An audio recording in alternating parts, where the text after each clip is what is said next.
সাদকাতুল ফিতর, এই ফিতরার টাকা নগদ টাকা দিলে আদায় হবে না, এটা আপনাকে খাবার কিনে দিতে হবে। এখানে সকালের খাবারের জন্য বলা হয়েছে।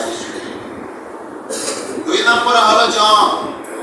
জব হলো, জবের দাম আসে 1 সা পরিমাণ, 3 কেজি 280 গ্রাম হলো 1 সা, তো এর দাম আসে 530 টাকা। খেজুর 1 সা পরিমাণ, তার দাম আসে 2310 টাকা। কিশমিশ 1 সা পরিমাণ, তার দাম আসে 1980 টাকা। আর পনির এর দাম আসে 2805 টাকা।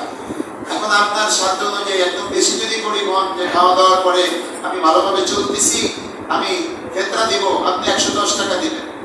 যাদের একটু বেশি সম্পদ আছে, আপনি খুব মোটামুটি তার চেয়ে ভালো আছেন, আপনি 200 টাকা দেন, 300 টাকা দেন। তার চেয়ে আপনি মোটামুটি ভালো আছেন, স্বাচ্ছন্দ্যে আছেন, টাকা পয়সা জমা আছে, আপনি 500 করে দেন জন প্রতি। এরপরে কারো যদি একটু বেশি সামর্থ্য থাকে 1000 করে দেন।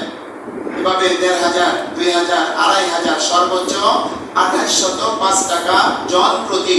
ঈদের দিন সকালবেলাও যদি আমার ঘরে কোনো সত্য ভূমিষ্ঠ সন্তান আসে, তার যাই সাদকাতুল ফিতর দিতে হবে।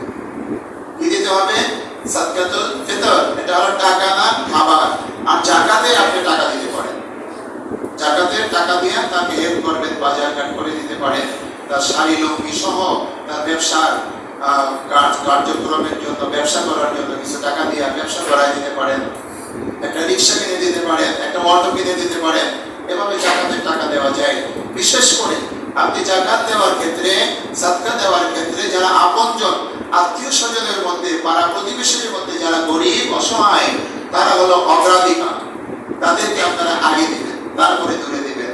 কারণ আমার রাসূল বলেন, যারা আত্মীয় স্বজনদেরকে দান করে তাদের 2টা হক আদায় হয়। কয়টা? এক হলো দান করার সওয়াব পায়, দ্বিতীয়ত আত্মীয়তার হক রক্ষা করার সওয়াব পায়। আমরা এদিকে লক্ষ্য রাখবো ইনশাআল্লাহ।